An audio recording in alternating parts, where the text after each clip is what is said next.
السلام علیکم ورحمۃ اللہ وبرکاتہ۔ میرے پیارے پیارے بچوں، کیسے ہیں آپ؟ ماشاء اللہ ماشاء اللہ، کیا خوبصورت کوشش ہے آپ کی، اور کتنا اچھا کام آپ نے کیا ہے دورہ قرآن سن کر۔ میں سوچتی ہوں کہ اللہ سبحانہ و تعالیٰ آپ سے کتنے خوش ہوں گے کہ آپ نے اتنی بڑی کوشش کی ہے کہ آپ نے قرآن کی تفسیر کو سنا ہے اتنی چھوٹی عمر میں۔ اور میری دعا ہے اور میں امید کرتی ہوں کہ آپ اللہ تعالیٰ سے ہر روز یہ دعا مانگتے ہیں کہ اللہ سبحانہ تعالیٰ پلیز ہم کو چن لیں اور ہمیں خوب برکت عطا فرمائیں اور ہمیں قرآن کی سمجھ عطا فرمائیں، تاکہ ہم سب کیا بن جائیں؟ کامیاب انسان دونوں جہانوں میں انشاءاللہ باذن اللہ۔ میری دعا ہے کہ اللہ سبحانہ و تعالیٰ کرے کہ آپ قرآن کے استاد بنیں، ایسے استاد جو رسول اللہ صلی اللہ علیہ وسلم کے نرم اور پیار والے طریقے سے اپنے شاگردوں کو پڑھائیں۔ ہمارے ملکوں میں کبھی ایسا ہوتا ہے کہ قرآن کا استاد جو ہے وہ بہت سخت ہوتے ہیں، بڑی سخت زبان استعمال کرتے ہیں اور کبھی کبھی مار پیٹ بھی کر دیتے ہیں، جو کہ رسول اللہ صلی اللہ علیہ وسلم کے طریقے کے بالکل خلاف ہے۔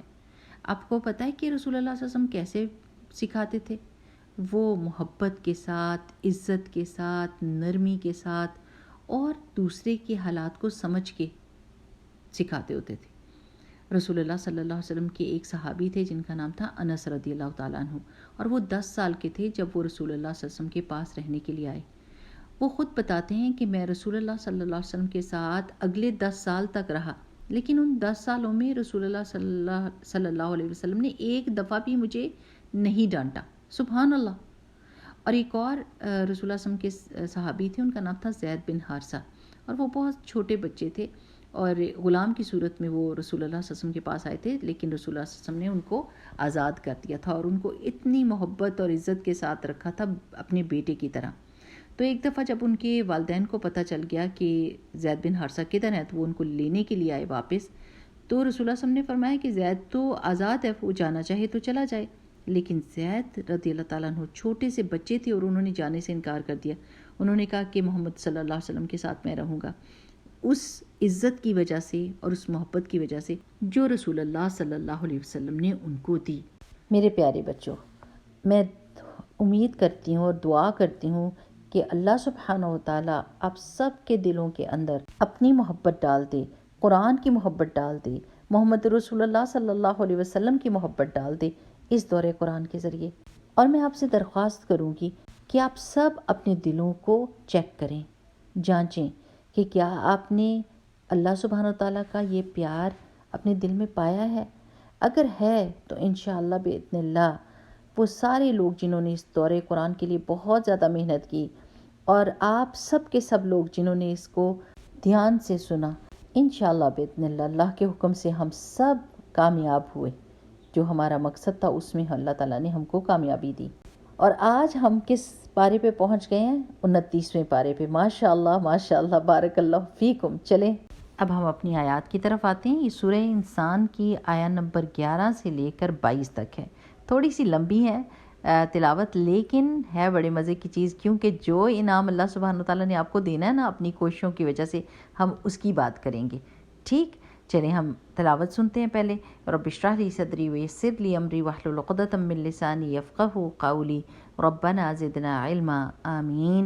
اعوذ باللہ من الشیطان الرجیم، بسم اللہ الرحمن الرحیم۔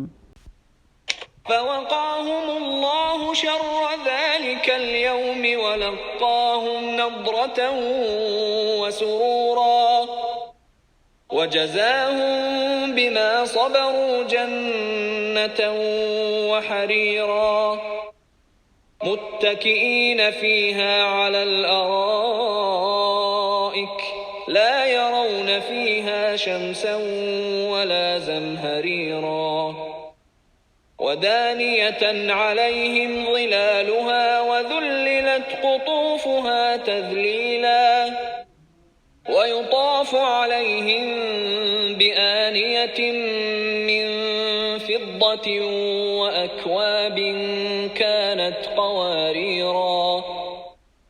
قوارير من فضة قدروها تقديرا ويسقون فيها كأسا كان مزاجها زنجبيلا عينا فيها تسمى سلسبيلا ويطوف عليهم ولدان مخلدون إذا رأيتهم حسبتهم لؤلؤا منثورا وإذا رأيت ثم رأيت نعيما وملكا كبيرا عاليهم ثياب سندس خضر واستبرق وحلوا أساور من فضة وسقاهم ربهم شرابا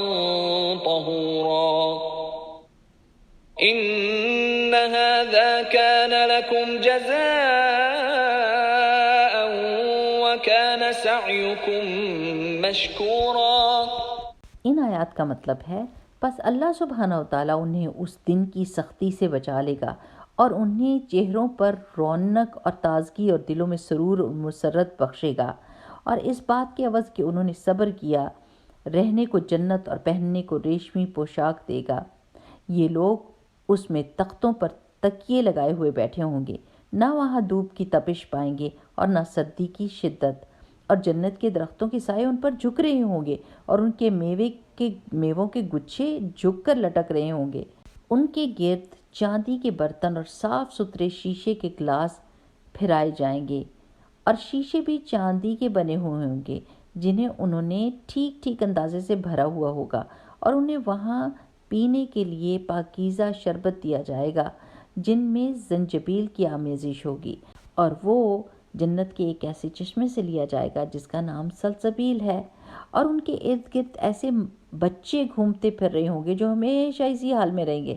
جب آپ انہیں دیکھیں گے تو انہیں بکھرے ہوئے موتی سمجھیں گے، اور جب آپ بہشت پر یعنی جنت پر نظر ڈالیں گے تو وہاں کثرت سے نعمتیں اور بہت بڑی سلطنت دیکھیں گے، اور ان کے جسموں پر باریک ریشم کے سبز اور دبیز اطلس کے کپڑے ہوں گے، اور انہیں چاندی کے کنگن بھی پہنائے جائیں گے، اور ان کا رب انہیں پاکیزہ پینے کی چیز دے گا.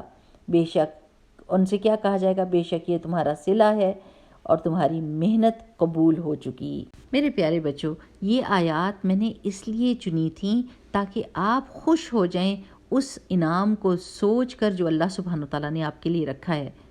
حالانکہ یہ جنت جو اللہ سبحانہ تعالیٰ نے ہمارے لیے رکھی ہے ہم اس کو سوچ بھی نہیں سکتے، ہماری سوچ وہاں تک نہیں پہنچ سکتی، لیکن اللہ تعالیٰ پھر بھی چاہتے ہیں کہ ہم اس کو امیجن کریں. ان جنت کی آیات سے پہلے اللہ سبحانہ تعالیٰ نے ان لوگوں کی کچھ صفات بتائی ہیں جو اس جنت میں رہنے کے قابل ہیں. اللہ تعالیٰ بتاتے ہیں کہ وہ لوگ ہیں جو دنیا میں نیکیوں میں بہت جلدی کرتے ہیں اور یہ اللہ تعالیٰ سے اپنے وعدوں کو پورا کرتے ہیں. یہ غریب اور مسکین اور یتیموں کو کھانا کھلاتے ہیں. حالانکہ ان کو اپنے پیسے سے بہت پیار ہے، لیکن اس کے باوجود لوگوں کی مدد کرنا انہیں اور زیادہ پیارا ہے. اور یہ لوگ واپسی میں کسی سے کوئی تعریف کے الفاظ نہیں چاہتے اور کہتے ہیں کہ ہم صرف اور صرف اللہ سبحانہ و تعالیٰ کو راضی کرنے کے لیے آپ کی مدد کر رہے ہیں، اور یہ ہمیشہ ہمیشہ اپنی آخرت کے دن کے لیے پریشان رہتے ہیں اور اس کے لیے سوچتے ہیں.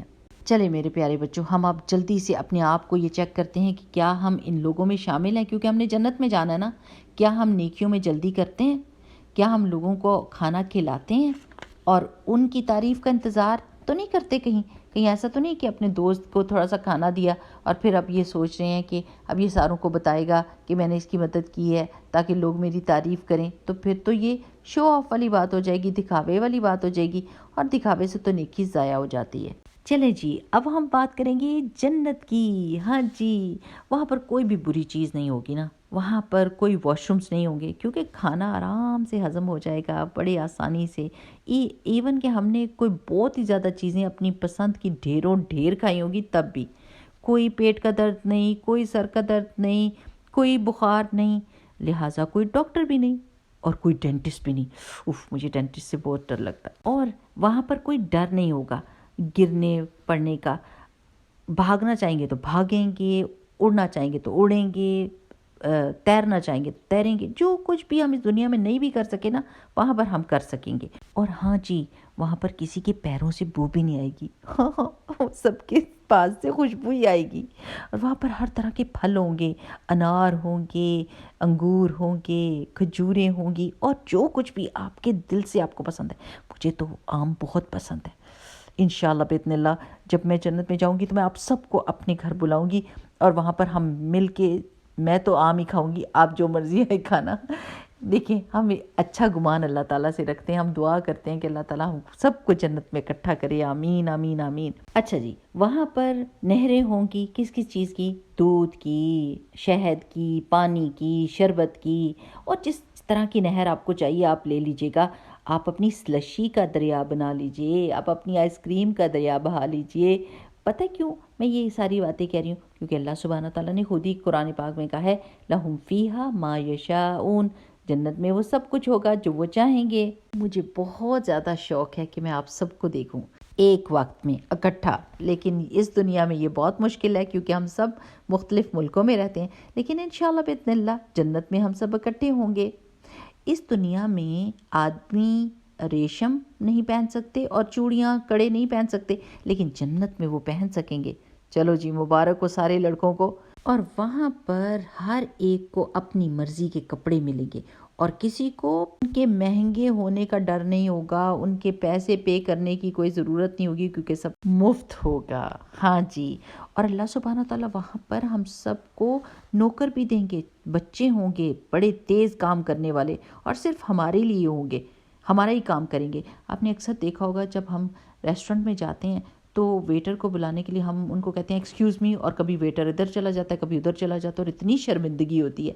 لیکن جنت میں یہ سارے کے سارے صرف اور صرف ہمارے لیے ہوں گے، اور خاص طور پر ہمارا کام کریں گے۔ یہ نہ تھکیں گے اور نہ بوڑھے ہوں گے، اور اتنے صاف ہوں گے کہ جیسے لگے گا کہ بکھرے ہوئے موتی ہیں۔ مجھے تو یہ بات بہت ہی اچھی لگی ہے۔ اور پھر جب ہم سب یہ چیزیں، وہاں کی آرام اور وہاں کی خوشیاں، وہاں کے کپڑے اور کھانے اور امن اور سکون کو ہم مزے لے رہے ہوں گے، تو اس وقت اللہ سبحانہ تعالیٰ ہمیں بتائیں گے کہ یہ ساری نعمتیں اس لیے ہیں کہ آپ نے دنیا میں صبر کیا تھا اور اپنی نیکیوں پر اور اللہ سبحانہ تعالیٰ کی بات ماننے پر جمے رہے تھے۔ میرے پیارے بچوں، یہ جو ہم نیکیاں کر رہے ہیں، ہم قرآن سمجھنے کی کوشش کر رہے ہیں، ہم نمازیں پڑھ رہے ہیں، ہم اچھے کام کر رہے ہیں، تو یہ سب چیزیں اللہ سبحانہ تعالیٰ ہمیں اس کا انعام دے گا انشاءاللہ باذن اللہ۔ ایک اور بات کہ جنت کے جو پھل ہوں گے نا وہ درختوں پہ لگے ہوں گے، اور جب ہمارا دل چاہے گا کھانے کو تو وہ پھل نیچے جھک کر آ جائیں گے تاکہ ہم ان کو لے سکیں۔ دنیا میں کیا ہوتا ہے، اگر کوئی پھل اوپر لگا ہوتا ہے درخت پہ تو ہم دیکھتے رہتے ہیں، کہتے ہیں بڑا دل کر رہا ہے اس پھل کو کھانے کو کہ بڑا پیارا لگ رہا ہے، لیکن ہم اوپر چڑھ ہی نہیں سکتے اور ہمیں حسرت ہی رہ جاتی ہے۔ لیکن جنت میں ایسا نہیں ہوگا، جنت میں پھل جھک کے ہمارے پاس آ جائیں گے تاکہ ہم ان کو پکڑ کے کھا لیں۔ اور میرے پیارے بچوں، درخت کتنے اچھے لگتے ہیں نا، کسی بھی جگہ کو بہت ہی زیادہ تازہ، تر و تازہ اور خوبصورت بنا دیتے ہیں۔ اور ہمارا یہ دل ہے کہ جنت میں ہمارے گھر میں بہت سارے درخت ہوں، بلکہ گھر کیا ہوگا کہ اب پورا ملک ہوگا ہمارے پاس۔